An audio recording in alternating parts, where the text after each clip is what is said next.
তাহলে আপনি যা চান তাই করে হেলেন আব্বা। আচ্ছা দেখি আমার আমার সম্পত্তির দরকার নাই। দেখো কি আছে নাকি। আয় ও মা আয়।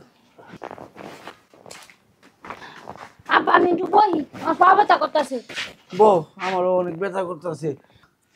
সত্য কথা কি, আজকে তোমার মনের কথাই আমি কই। বাড়ি ঘরে তো থাকি অন্য মেজাজে থাকি, আর এখন যে মেজাজটা ফুরফুরা মেজাজ, বুঝছো, একদম খোলামেলা মেজাজ। এই কারণে তোমার সব কথা কয়ে ফেলাই। আব্বা আমি একটা কথা জিগাই। আমার কথা এই জিগাই মানে কি, আপনি ছেলে আমার একদিনও পার্কে নিয়েছেন না, আপনি কেমনি জিনিসকে আমার পার্কে নিলেন? আমার না খুব আনন্দ লাগতেছে আব্বা। এই আরো আনন্দ লাগবো তোমার এই সত্য কথা, মনের কথাটা তো শুনতে চাইলা না, শুনো আমার মনের কথাটা। আচ্ছা আব্বা, আপনার কত মনের কথা আছে কোন? আপনি তো জানেন আপনার পুতের বড় সরল সোজা। আমি জানি, এর লেগে কইতা। শুনো বৌমা, তুমি তো বুঝো নাই, আমি হলো তোমারে কি কয়, আমার পোলা তোমারে বিয়ে করার পর যেদিন থেকে বাসর করো ওই দিন থেকে কিন্তু আমার চোখ তোমার দিকে, তোমার শরীর অঙ্গ প্রত্যঙ্গ আমার অস্থির করে ফেলাইছে।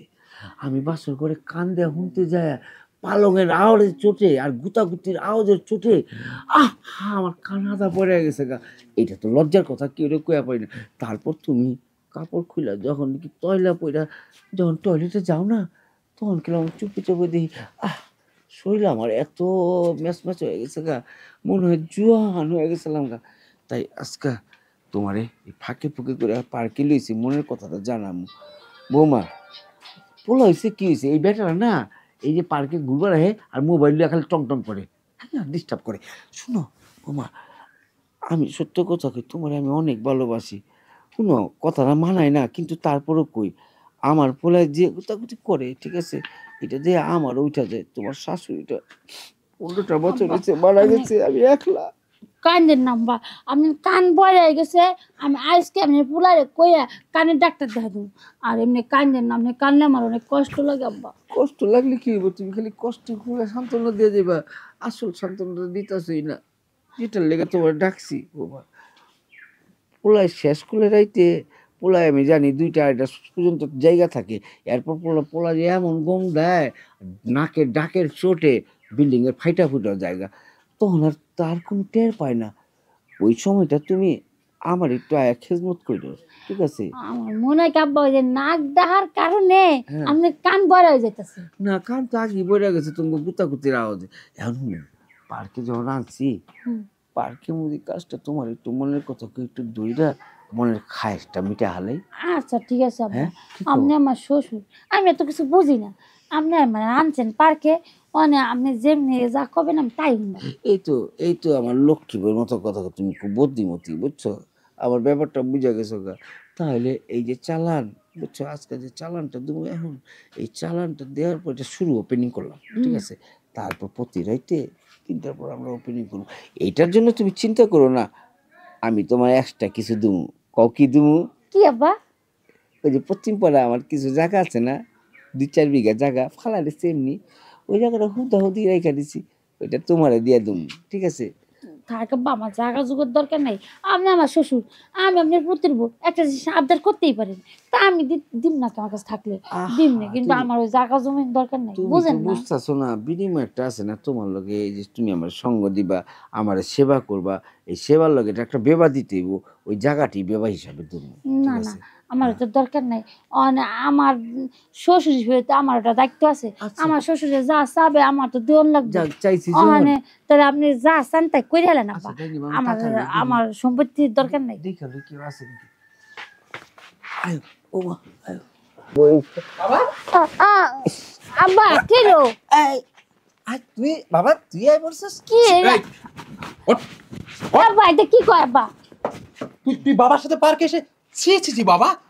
হ্যাঁ, আমি তো তেমন কিছু করিনি। তেমন কিছু করনি? তুমি কি করতেছিলে? আমার দু চোখকে আমি কি অবিশ্বাস করতে পারবো? বৌমা গান গায়, তুমি খাঁচা হলে আমি হব পাখি, তাই আমি ওই পাটটা ওটা শিখাইতেছিলাম, দইরা একটু। চুপ করো, আর একটা নাটকবাজি কথা বলবে না। বাবা, আমি তোমাকে কয়দিন খুব ভালো ভালো চোখে চোখে রেখেছি, কেন জানো? তোমার লক্ষণটা আমার চোখে ধরা পড়েছিল। তুমি যেখানে পাও সেখানে আমার বউয়ের দিকে এভাবে তাকাও, মানে লোভ দৃষ্টি দাও, খারাপ ইঙ্গিতে কথা বলার চেষ্টা করো। আমি বারবার তোমাকে বোঝানোর চেষ্টা করেছি, কিন্তু বোঝাতে পারিনি, কারণ হাজার তুমি আমার বাবা। শেষ পর্যন্ত তুমি বাড়িতে সুযোগ না পেয়ে পুরো বাড়ি ছেড়ে পার্কের এক কোনায় এসে এখানে নোংরামি শুরু করেছো। না একটু ঘুরতে এসেছি, সময় তো পাই না, বাড়ির মধ্যে সবার সাথে কথা তো কইতে পারি না, তাই একটু মন আচ্ছা, খুলা কথা তুমি কইবা। চুপ করে থাও। আব্বা আমারে কইবো না তা কারে কইবো? আরেকজন কি কইবো? একটা আমার থাপ্পড় শ্বশুর না? একটা থাপ্পড়ে দাঁত ফেলে দেবো, বদমাইশ কোথাকার। আব্বা দেখছেন আমারে কেমনে মারবার যায়? বাবা তুমি জানতে যে ও একটু বোকা শোকা, ও বোঝে কম। ওকে আমি বোকা শোকা জেনে বিয়ে করেছিলাম কেন জানো? মা ইন্তেকাল করেছে আজ থেকে 16 বছর আগে। তুমি অনেক কষ্ট করে আমাকে লালন পালন করেছো। আমার উচিত ছিল যে তোমার সেবা যত্ন করা, তোমার বয়স হয়ে গেছে এই জন্য বোকা শোকা একটা মেয়েকে আমি বিয়ে করেছিলাম। ওকে যা বলবো তাই বুঝবে, ওকে যা করতে বলবো তাই করবে। ওকে যদি বলি রান্না করে তোমাকে খাওয়াতে খাওয়াবে, ওকে যদি বলে গরম পানি করে শীতের সময় তোমাকে গোসল করাতে করাবে। ভালোর জন্য আমি করেছিলাম, সেটা তুমি খারাপ রূপান্তরিত করলে। ছি বাবা ছি, আমার তো ভাবতে অবাক লাগছে তোমার মতো নোংরা মনের মানুষ আমার বাবা। আসলে তুই যেটা ভাবছিস ওটা না, আমি বৌমা তো আমার সেবাই করতেছিল, আমিও বৌমার একটু সেবা পাইতেছিলাম। এটা এটা সেবা বলে বাবা? যে এটা কি জানি না, তবে সেবা হিসাবে সেবার আওতায় পড়ে মনে হয়। আমার ইচ্ছা করছে কি জানো, তোমার দুই গালে ঠাটিয়ে দিল থাপ্পড় দিতে, কিন্তু বাবা বলে সেটা করতে পারছি না। আমি তোমার ভালোর জন্য, তোমাকে ভালো রাখার জন্য, তুমি যাতে সুস্থ থাকো, ভালো থাকো, ভালোভাবে চলতে পারো, অনেক পরিশ্রম করেছো, তুমি অনেক কষ্ট করেছো। এখন আমি বড় হয়েছে, আমার দায়িত্ব তোমার তোমার খেয়াল রাখা বাবা। সেই জন্য আমি বিয়ে করেছি একটা বোকা শোকা মেয়ে, তাকে তুমি ভুলিয়ে ভালিয়ে ফাঁসিয়ে পার্কে এনে একটা নোংরামি করার চেষ্টা করেছো। সি বাবা, একবার তুমি ভাবতে পারলে না ও আমার বউ নয়, তোমার মেয়ের মতো? বাবা আসলে কি, ওই মানুষের মাইন্ড যখন চেঞ্জ হয়ে যায় বাবা, তখন আর বৌমা মোমা কিছু আর হয়ে যায় না। আসলে মাইন্ড চেঞ্জ হয় না বাবা, তোমার মন মানসিকতা নষ্ট হয়ে গেছে, তুমি একটা নোংরা মনের মানুষ। কেন বাবা, তুমি কি ভালোভাবে ভাবতে পারলে না? তুমি কি ভালো আকাশ রাখতে পারলে না? ভালোভাবে কথা বলতে পারলে না? হ্যাঁ, তুমি যদি বলতে যে বৌমা আমার এখানে সমস্যা, তুমি এটা দেখো, বৌমা আমি এটা খেতে চাই, তুমি এটা খাওয়াও, বৌমা আমি এখানে যেতে চাই, আমাকে নিয়ে যাও, সব করতো। তুমি কি করলে বাবা? যেটা বাজারের পণ্য খারাপ মেয়েদের সাথে মানুষ করে সেটা তুমি করতে গিয়েছো। আসলে এখন আমার ভাবতে অবাক লাগছে যে আমি আমি কার ভালো করতে চেয়েছিলাম। বাবা আমি বুঝতে পেরেছি তোমার মন কখনো ভালো হবে না, তোমার চোখ যেহেতু নষ্ট হয়ে গেছে, তুমি যেহেতু খারাপ হয়ে গেছো, তাহলে আমি এই বাড়িতে থাকবো না। আমার বোকা শোকা বউটাকে নিয়ে আমি চলে যাব, তুমি থাকো। আমি যাইতাম না আমার শ্বশুরের চেয়ে। এই যে আমার বৌমা বুঝছে, তুই না বুঝিস না। বুঝেছে বাবা, ও কতটুকু ভালো বলতে বুঝতে পেরেছো? তুমি বুঝতে পেরেছো বাবা, ও কতটা বোকা হলে এই কথা বলতে পারছে তোমাকে ছেড়ে যাবে না? আর তুমি সেই বোকা তার সুযোগ নিয়েছো না বাবা? ছি, এখনো তুমি নিজেকে পরিবর্তন করো বাবা, তুমি ভালো হও, নইলে আমি ঠিকই তোমাকে সত্যি সত্যি ছেড়ে চলে যাবো। বাবা থাকগা, মানুষ বলতে তো ভুল, আমার ভুল হয়ে গেছে, আর পরবর্তী এরকম করুম না।